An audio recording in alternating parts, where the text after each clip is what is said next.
भाभी जी।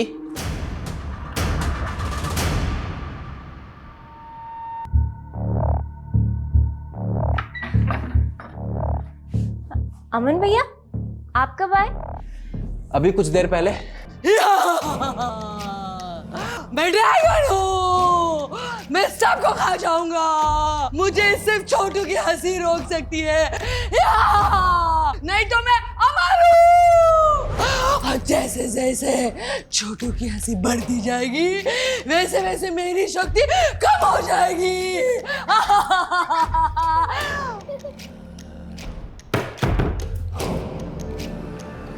ताई जी, ताई जी।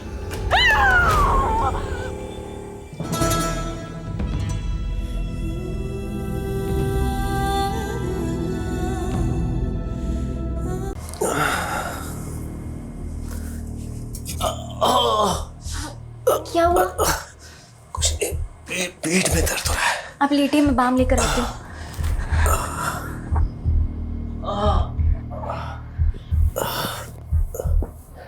कितनी बार कहा है कि भारी सामान मत उठाया कीजिए। वर्कर लोग काहे के लिए रखे हैं? ज्यादा प्रॉब्लम हो गई और 10 दिन घर पे बैठना पड़ गया ना, तब पता चलेगा आपको।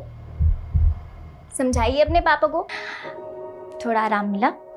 हाँ, आराम तो तुम्हारे हाथ लगाते ही मिल जाता है। अच्छा, तो एक काम करते हैं, एक क्लिनिक खोल लेते हैं। पेशेंट्स आएंगे, हम बस टच करेंगे और फीस ले लेंगे। खूब कमाई होगी और फिर हम उससे अपना एक नया बंगला ले लेंगे। सुनो, जितना टच करना है ना हमको कर लो, ठीक है? किसी और को किया ना बहुत बुरा होगा। तुम तो एक पर्सनल डॉक्टर हो ना। अच्छा। हाँ, और एक बंगले की बात, तो तुम्हारे लिए ना माल खरीदेंगे। अब पूछो माल का नाम क्या रखेंगे? का? रज्जी महल। तुम भी तो सीख लो जरा। छोड़िए ना, बच्चे तीनों जगे हुए हैं, क्या कर रहे हैं? चौथे को भी जगने दो। अरे सुनिए, क्या कर रहे हो आप? पगला रहे हो क्या? अरे पगला तो इसके बच्चे हैं। रुकिए, बेटा चोरी करता है और बहन खून। अरे भैया, बच्चों का मैटर है, भीड़ गए होंगे। अरे बच्चों का मैटर? मेरे बेटे को 16 टांके आए हैं, हॉस्पिटल में है वो, पता है? अरे तो उसका खर्चा हम दे रहे हैं ना। अरे रखो अपना खर्चा, हम बता रहे हैं। अगर हमारे बेटे को कुछ हुआ ना, पूरे परिवार में तुम्हारे मातम छाएगा, फिर वही तुम्हें खर्चा करना सबके। ए भैया जी, ए चुप रहो। नहीं तो अभी के अभी सबका खोपड़ी फोड़ देंगे, बता रहे हैं। अरे का मार बुरा दोगे का इन्हें? हम कह रहे हैं ना आपसे, हम इन्हें समझाएंगे। अरे समझाओ मत, इनको बताओ। जैसे कुत्ते को बांध के रखते ना पट्टे से, अपने बच्चों को बांध के रखे, नहीं तो बता रहे बहुत बुरा होगा। अरे हाँ हाँ चरण भैया, हम समझाएंगे ना, आप जाइए ना। और किसी चीज की कोई जरूरत हो तो बताइएगा। अरे नहीं चाहिए हमें कुछ। कहाँ है दोनों? I'm sorry दीदी। तुम तो ए तनु बेटा, क्या हो गया? एक समय ऐसा था कि तुमको गुस्सा ही नहीं आता था, बात बात में भड़क जाती हो। क्या बात हो गया ऐसा? ताऊ जी, वो हमने ही आम चुराया था और कृष भैया हमको मारने लगे। फिर दीदी को गुस्सा आया और बेटा, और तुमने उसका सिर फोड़ दिया? तो बेटा क्या किया तुमने ये? हैं? तो क्या करते हम ताऊ जी? चुपचाप छोटू को मार खाने देते? अरे आम चुराता तो वापस छीन लेता। और ये जब देखो तो हमसे चिपके रहता है। ताऊ जी, हमारा दिमाग ऐसे ही खराब था। किस बात पे दिमाग खराब हो गया तुम्हारा? कोई तुमको तंग किया? कोई बात हुआ? ताऊ जी वो अनु, छोटू, अरे देखिए बर्बाद करके रख दिया। ए प्रभात, ए सुनो तुम। अरे बच्चा लोग पे गुस्सा मत करना। गुस्सा हमको आ रहा है भैया, लेकिन इन दोनों पे नहीं। आप पे आ रहा है। कहीं करनी तो इनका है, लेकिन करवाने वाला कौन है? आप और भाभी। क्या आप बोल रहे हो? पगला गए हो? बकवास करे जा रहे हो? ना हम पगला गए, ना हम बकवास कर रहे हैं। समझ में आ रही बात? हम बोल रहे हैं सच। आप दोनों ने मिलकर हमारा जीना दुश्वार कर दिया है। छोटे भाई हैं हम आपके, दुश्मन नहीं है। चले जाएंगे, ज्यादा समय नहीं है। चलो रखो इसको, चलो तुम दोनों, चलो। देखो प्रभात, नहीं सुनना, चलो। कोई तरीका है? इस पे गुस्सा करने से कुछ नहीं होगा। जब तक हम बर्बाद नहीं हो जाते ना, ये सब बंद नहीं होने वाला। कहाँ मिला है तुमको? घर के बाहर। जब से ये सब मिलने लगा है ना कुछ गलत होता जा रहा है। अपनी तनु कितनी शांत स्वभाव की थी, कोई सोच भी नहीं सकता कि पत्थर मार के किसी का सर फोड़ देगी। अगर हम रंगे हाथ पकड़ लेते ना, तो वही हाल करते जो तनु ने कृष का किया।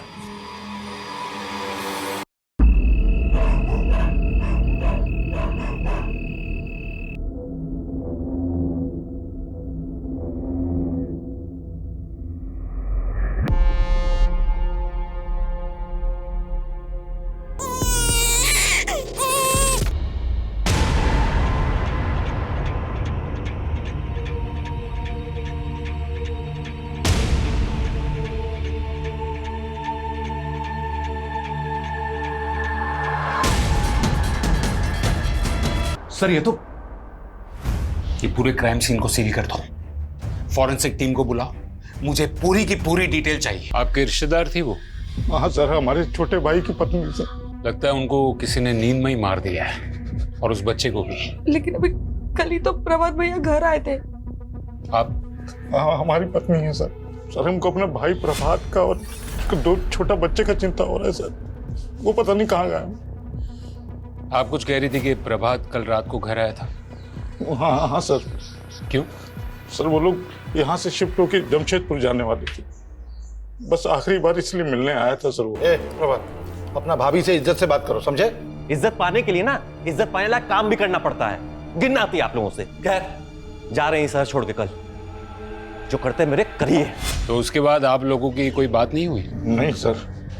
लेकिन सर प्रभात भैया और दोनों बच्चे हैं कहाँ? आप फिक्र मत करिए, उन्हें ढूंढ रहे हैं, इनके स्टेटमेंट्स ले लो। ऐसा लगता नहीं कि कुछ भी चोरी हुआ है। इसका मतलब है जिसने भी मारा है वो मारने के इरादे से ही आया था, मकसद चोरी नहीं बल्कि इनका मर्डर ही था। Right sir. मनीष, उस लड़की ने जरूर कुछ न कुछ देखा है। सवाल ये उठता है कि वो घर के बाहर पीछे वाले जंगल में कैसे पहुंचे, और उससे भी अहम सवाल ये है कि उनका बाप कहाँ है। सर कहीं ऐसा तो नहीं ये सब कुछ उनके बाप नहीं? इस वक्त कुछ भी रूल आउट नहीं कर सकते। सर यकीनन लड़की के स्टेटमेंट से बहुत कुछ पता चल सकता है, लेकिन वो काफी सदमे में है, अभी उससे कुछ भी पूछना सही नहीं होगा। कविता, उन दोनों बच्चों को मेडिकल एग्जामिनेशन के लिए भेजो। Yes sir.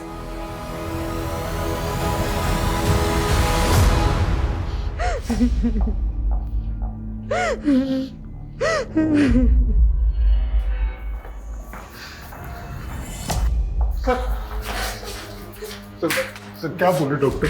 वैसे दोनों बच्चे अभी ठीक हैं, शारीरिक रूप से उन्हें कोई चोट नहीं पहुंची है, लेकिन लेकिन क्या?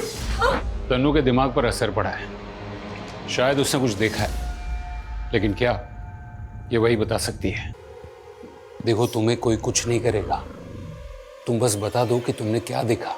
अगर तुम कुछ बोलोगी नहीं तो हम पापा को ढूंढेंगे कैसे? इसमें तो कोई शक नहीं है कि जब मर्डर हुआ तब तन्नू वहीं पर थी, क्योंकि तन्नू जब हमें जंगल में मिली तब उसके चेहरे पर और कपड़ों पर खून के छींटे थे। तन्नू और उसका छोटा भाई दोनों उसी कमरे में थे, पर किलर ने उनको नहीं मारा। मेरा मतलब सर, 2 चश्मदीद गवाहों को जिंदा छोड़ दिया। या तो किलर उनको जानता होगा और वो उनसे इतना प्यार करता होगा कि वो उन्हें मारना नहीं चाहता होगा, यानी कि उनका बाप था। या फिर किलर ने उनको देखा ही नहीं होगा और तन्नू ने समझदारी दिखाई और वो अपने भाई को लेकर वहां से चुपचाप भाग गई और किलर को पता भी ना चले।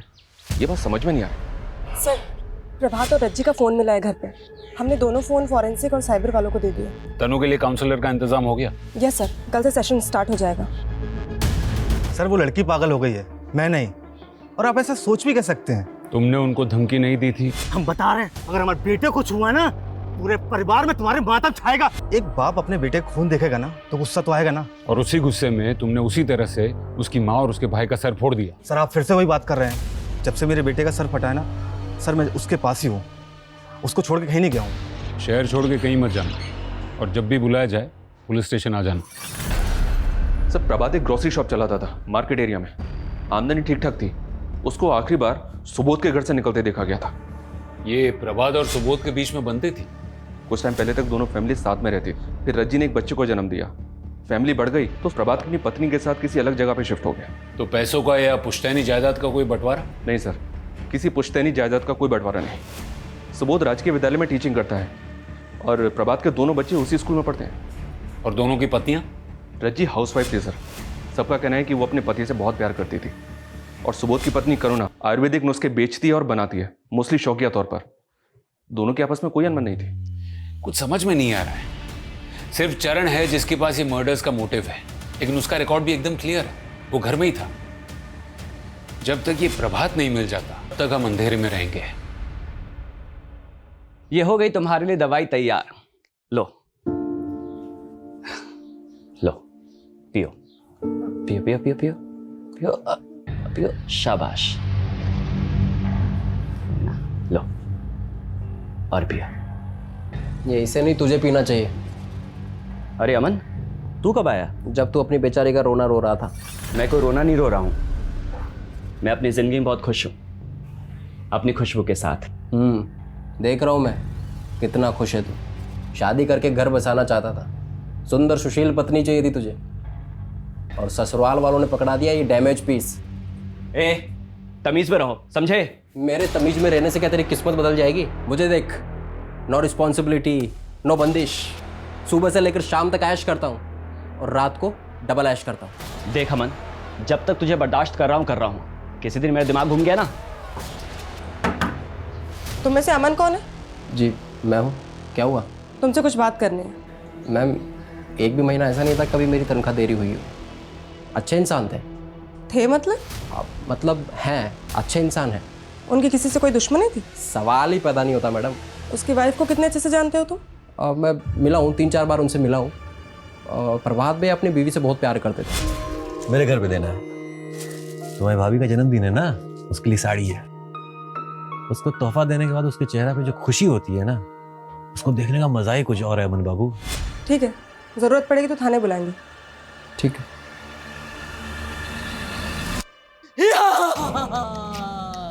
मैं ड्रैगन हूँ, मैं सबको खा जाऊंगा। मुझे सिर्फ छोटू की हंसी रोक सकती है, नहीं तो मैं अमर हूँ। और जैसे जैसे छोटू की हंसी बढ़ती जाएगी, वैसे वैसे मेरी शक्ति कम हो जाएगी।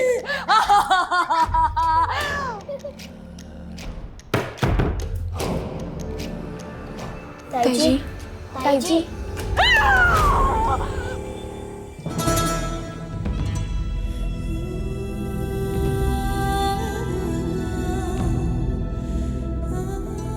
सुबोध जी, लगता है आपकी वाइफ इन बच्चों से बहुत प्यार करती है।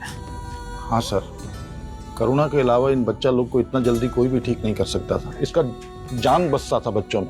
और प्रभात की? मेरा मतलब है प्रभात भी इन बच्चों से उतना ही प्यार करता था। सर, जितना आप करुणा का प्यार देख रहे हैं ना, उससे कहीं ज्यादा। प्रभात का पूरा जिंदगी बच्चा लोग और रज्जी के इर्द गिर्द घूमता है सर। अगर ऐसा है तो फिर ये प्रभात गायब कहाँ हो गए? हम जान रहे हैं सर आप क्या बोलना चाहते हैं, लेकिन हम पूरा विश्वास के साथ कह रहे हैं कि जो कुछ हुआ है ना, इसमें प्रभात का कोई हाथ हो ही नहीं सकता है। सर, या तो प्रभात खुद ही कोई मुसीबत में फंस गया है, या वो रज्जी के पास। सर, रज्जी के फोन से कुछ मीडिया डिलीट किया गया था, उसे रिट्रीव किया जा रहा है। रज्जी और प्रभात के कॉल रिकॉर्ड्स भी आ गए हैं। इनको ना तो किसी अननोन नंबर से कॉल आया था, ना ही इन्होंने किसी को कॉल किया है। इनफैक्ट सिर्फ 2 कॉल्स प्रभात को दुकान से आए थे, बाकी सारी कॉल्स उनके आपस में ही है। सर पोस्टमार्टम रिपोर्ट आ गई है। इसका मतलब है जब मर्डर हुआ तब तन्नू 100% वहीं थी। और सर पोस्टमार्टम रिपोर्ट में वही आया जैसा हमने सोचा था। सर, क्राइम सीन पे जो पत्थर मिला, सर मर्डर उसी पत्थर से किया गया है, लेकिन सर कोई फिंगरप्रिंट या फिर डीएनए रिट्रीव नहीं हो पाया। सर, रज्जी पे 4 से 5 बार उस पत्थर से वार किया गया है और बच्चे पे 1 बार। इसका मतलब है मारने वाले के दिमाग में बहुत ज्यादा नफरत भरी हुई थी। सर, इसी वजह से पत्थर पे इतना ज्यादा खून था कि कोई फिंगरप्रिंट नहीं मिल पाया। और कुछ अनयूजुअल? यस सर, रज्जी के साथ भी हुआ था। व्हाट? लाश के साथ? मतलब नेक्रोफिलिया? मतलब ये बंदा मुर्दों के साथ था। बच्चों के लिए काउंसलर आ रहे हैं ना? Yes sir. देखो बेटा, हम जानते हैं कि आप बहुत दुखी हो, लेकिन उस किलर ने आपके छोटे भाई गोलू को बहुत चोट पहुंचाई है ना, और आपकी माँ को भी ना। बेटा, उस आदमी ने जब आपके छोटे भाई को और आपकी माँ को मारा तब आप वहीं थी ना? क्या हुआ था वहां? आपने उस आदमी की शक्ल देखी थी ना?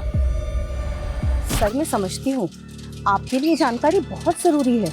मैडम, सिर्फ जानकारी जरूरी नहीं, जानकारी का जल्द मिलना भी जरूरी है। कहीं ऐसा ना हो जाए कि जब तक हमें किलर का पता चले तब तक वो अंडरग्राउंड हो गया।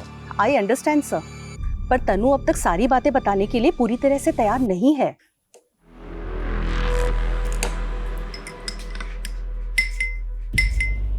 ताई जी, आप ये दूध में क्या मिला रही हैं?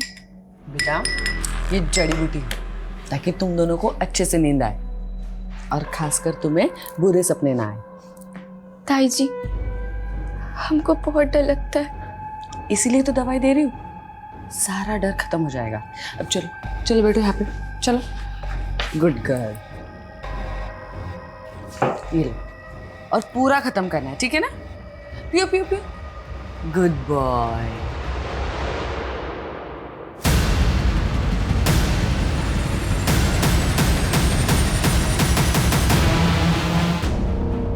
मैं कम इन सर? कम इन। सर रज्जी के फोन से जो मीडिया फाइल डिलीट हुए थे वो मिल गए। कुछ पिक्चर्स थे सर, ये। मतलब रज्जी किसी और के साथ? क्योंकि फोटो में इस आदमी की डील डॉल देखकर ये तो साफ पता चलता है कि ये प्रभात नहीं है। सर हो सकता है रज्जी को कोई ब्लैकमेल कर रहा हो। मुमकिन है सर प्रभात ने ये फोटो देख ली हो और गुस्से में आकर उसने रज्जी का खून कर दिया। गुस्से की वजह अगर बेवफाई है तो इंसान हैवान बन जाता है, वो कुछ भी कर सकता है। लेकिन उसने अपने बच्चे को क्यों मारा होगा? हो सकता है सर प्रभात को ये शक हो गया हो कि ये बच्चा उसका नहीं है, इसी आदमी का है, और शायद इसी वजह से। और सर उसके भैया भाभी बच्चों से जितना प्यार करते हैं उसे यकीन होगा कि वो उन्हें संभाल लेंगे। शायद इसी वजह से वो ज्यादा सदमे में है और हमें कुछ बता नहीं पा रही है। लेकिन जब तक प्रभात नहीं मिल जाता तब तक सच्चाई बाहर नहीं आएगी। ये प्रभात के नाम का डबल अलर्ट जारी करो और साइबर टीम से कहो कि ये पता करे कि रज्जी को ये फोटोज किस नंबर से भेजे गए थे, और फॉरेंसिक डिपार्टमेंट से कहो कि उस बच्चे की डीएनए टेस्ट भी करवाए। अरे हमको भी तो पता चले कि वो बच्चा प्रभात का था भी या नहीं। Okay sir.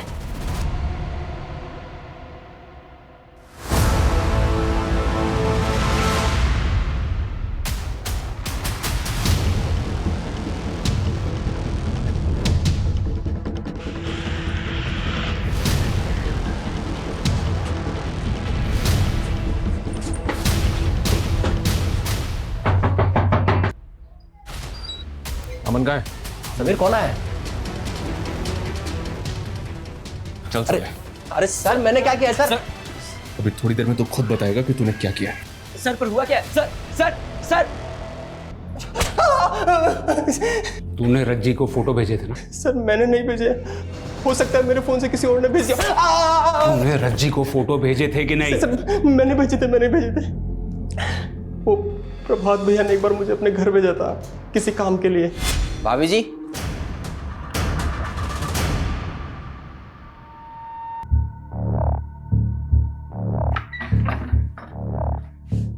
अमन भैया आप कब आए? अभी कुछ देर पहले। लेकिन ये सब कुछ नहीं किया। बाकी के 2 बच्चों को क्यों छोड़ दिया? सर हम सच कह रहे हैं, बच्चे को और भाभी को मैंने नहीं मारा। ये सब किसने किया मुझे नहीं पता। लेकिन तनु को पता है, उसने देखा था तुझे। अच्छा बेटा बताओ ये कौन है? अमन चाचा। बेटा उस रात वहां पर अमन चाचा ही थे ना? नहीं बेटा ठीक से याद करो, उस रात वहां पर अमन चाचा ही थे ना? उन्हीं ने तुम्हारी माँ को और तुम्हारे भाई को मारा ना? नहीं, अमन चाचा नहीं थे वहां पे।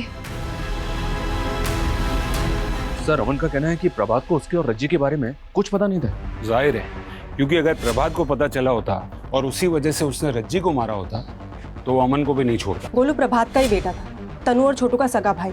सर हम इस केस के तकरीबन हर पहलू को इन्वेस्टिगेट कर चुके हैं। ना तो हमें अभी तक कातिल मिला है और ना इस कातिल के बारे में कोई क्लू मिला है। You right. अब तक हम इस केस के हर पहलू की तहकीकात कर चुके हैं सिवाय एक।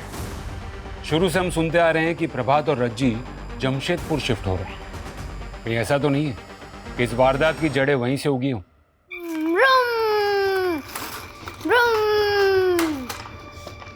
छोटू हमको आज से बात ही नहीं करनी। हमसे गुस्सा हो तुम?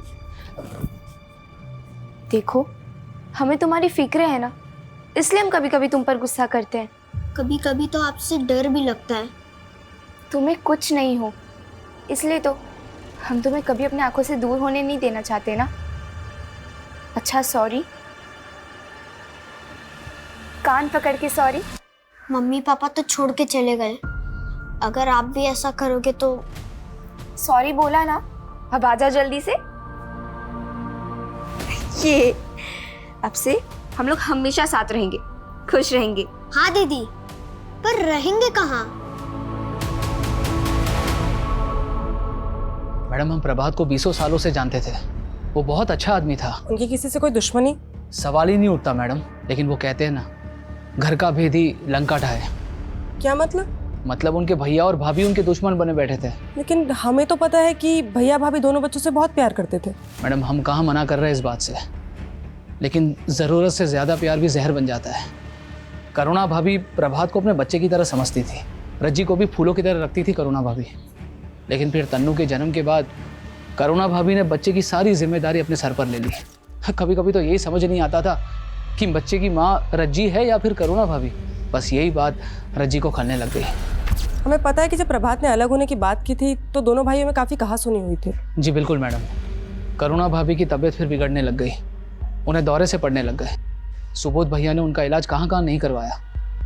लेकिन फिर दोनों भाइयों के बीच में एक समझौता हुआ कि करुणा भाभी कभी कभी बच्चों से मिलती रहेगी। थोड़ा समय लगा लेकिन करुणा भाभी ने इस समझौते को स्वीकार लिया। सर जमशेदपुर से कोई खास खबर नहीं है, सिर्फ इतना पता चला है कि प्रभात ने वहाँ पे घर किराए पे लिया था जहाँ वो शिफ्ट होने वाला था। हाउस ओनर नेबर से भी बात की पर कुछ अनयूजुअल मिला नहीं। लेकिन एक बात तो साफ है कि यहाँ करुणा और सुबोध ये बिल्कुल भी नहीं चाहते थे कि प्रभात और उसका परिवार शहर छोड़ के जाएं।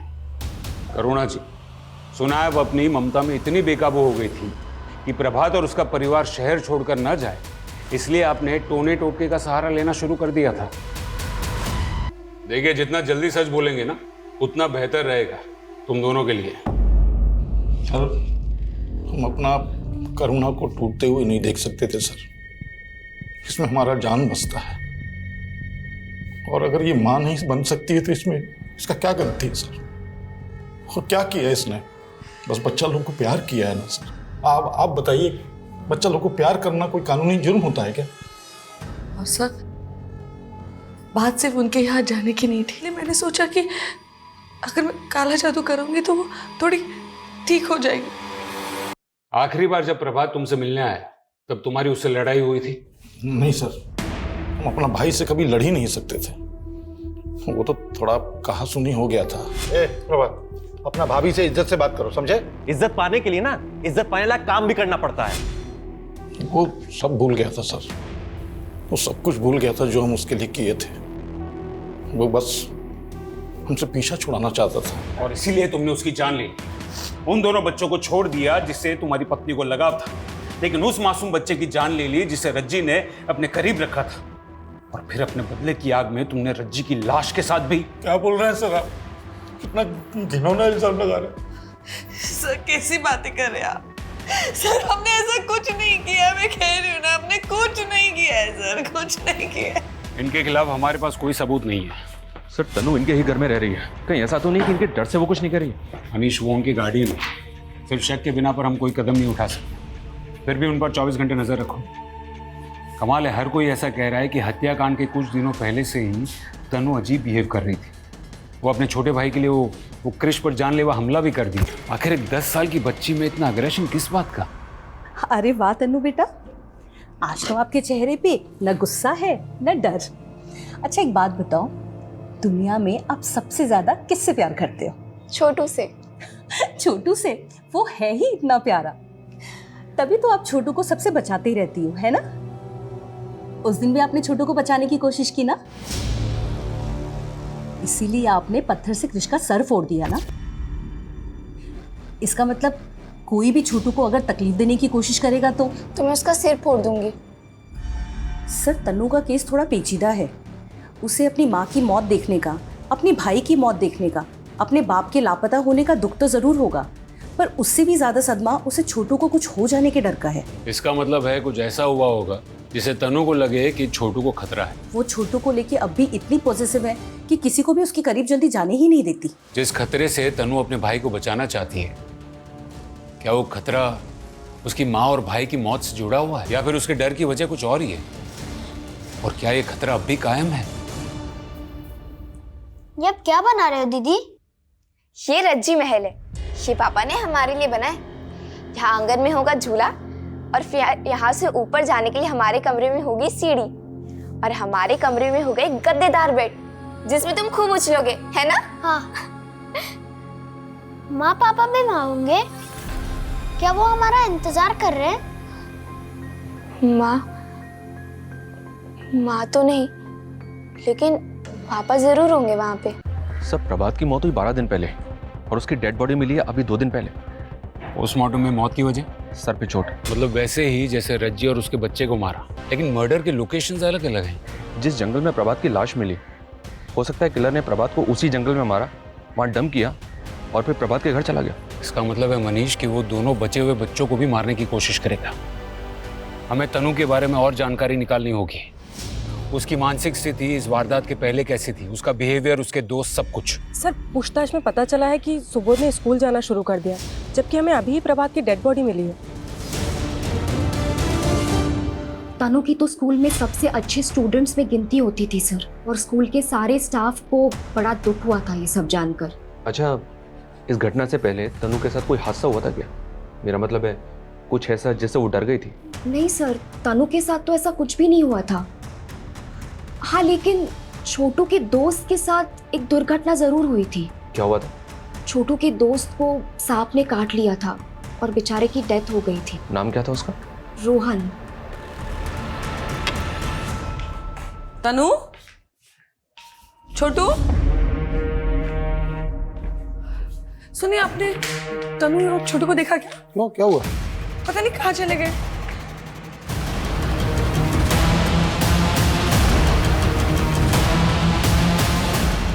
स्कूल स्टाफ का कहना है सर कि छोटू के फ्रेंड रोहन की मौत सांप के काटने से हुई थी, जबकि रोहन के नेबर्स का तो कुछ और ही कहना है। क्या मतलब? उनका कहना है कि रोहन ने पॉइजन खा के आत्महत्या कर ली थी। क्या? क्या सर? लेकिन एक 8 साल का बच्चा सुसाइड क्यों करेगा? कहीं ऐसा तो नहीं कि तनु ने रोहन के साथ गलत होते हुए देख लिया हो और इसीलिए वो छोटू को अपने पास ही रख रही थी?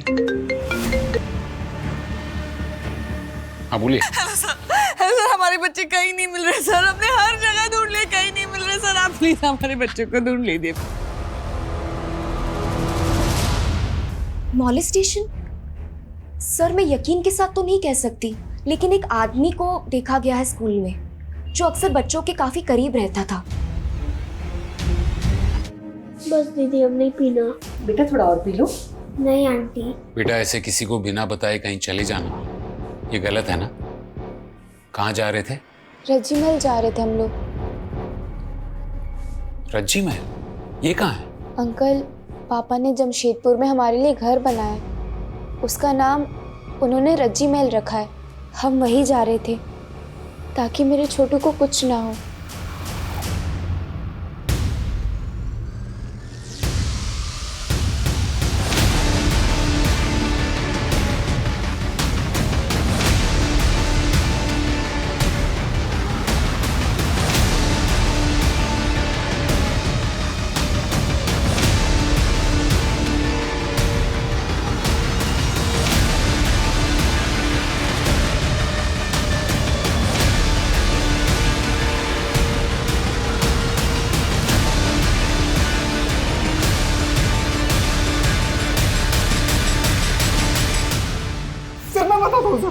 मैं सब कुछ सच बताता हूँ, मारिए मत सर। चल बोल।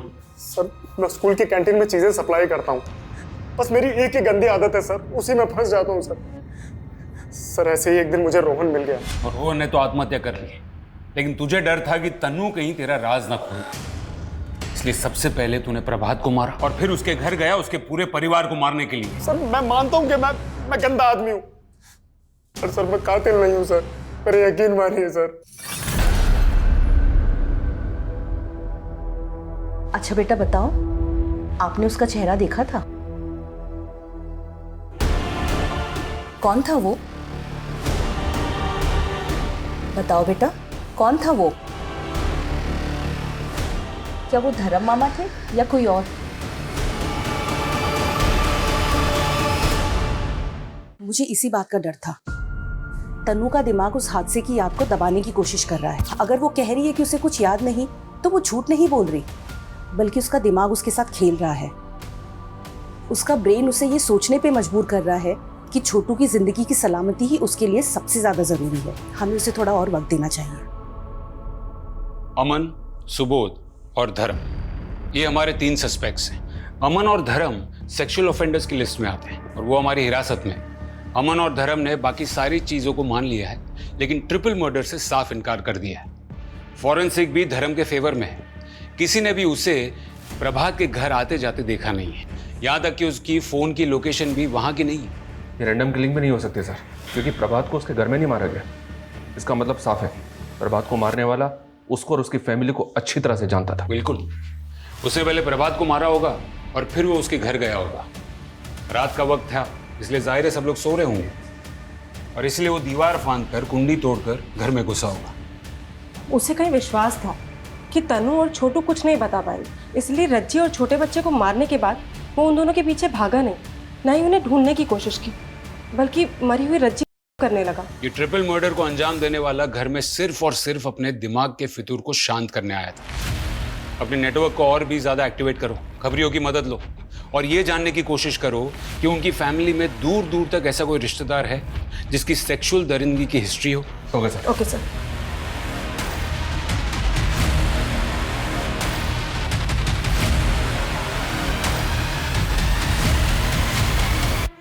वैसे तो बहुत नौटंके आते ही इधर साहब,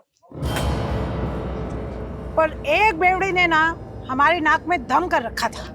ऐसा क्या करता है वो? पता नहीं कहाँ से सांप बढ़ाने की दवा खाकर आता था। हमने तो अपनी लड़कियों को समझा दिया साहब कि अगर ज्यादा परेशान करे ना तो ऐसी एक्टिंग करना कि जैसे मर गई, पर साला तब भी नहीं मानता था। अरे डेड बॉडी से भी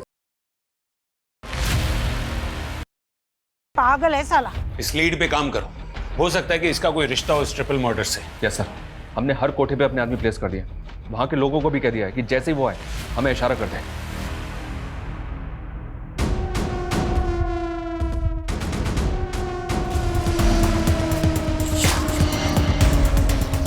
समीर शेख, अमन का बड़ा भाई, चल बोल।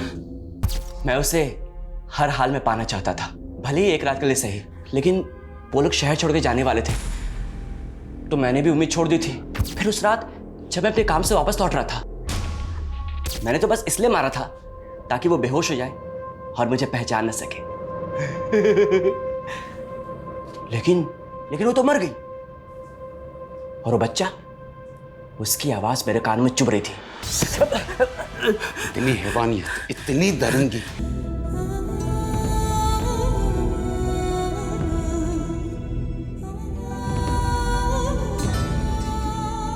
एक छोटी सी नन्ही सी फैमिली इतनी यातनाओं से गुजर रही थी और किसी को पता नहीं था।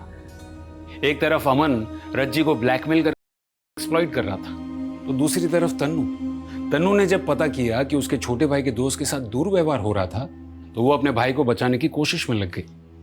दोनों ने सेम गलती की, बात को छिपा कर रखी। अगर रज्जी ने आवाज उठाई होती या तन्नू ने भी आवाज उठाई होती ना, तो या तो यह हादसा होता ही नहीं या फिर कातिल बहुत पहले पकड़ा जा चुका होता।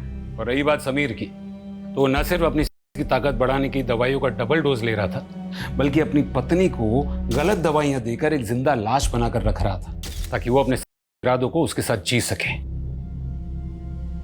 हर बीमारी का इलाज होता है अगर सही समय पर पहचान ली जाए तो। अगर हम अपने प्रॉब्लम्स को छिपाने के बजाय उसे शेयर करें, सही लोगों तक पहुंचने की कोशिश करें, तो बड़े से बड़ा हादसा होने से टल सकता है।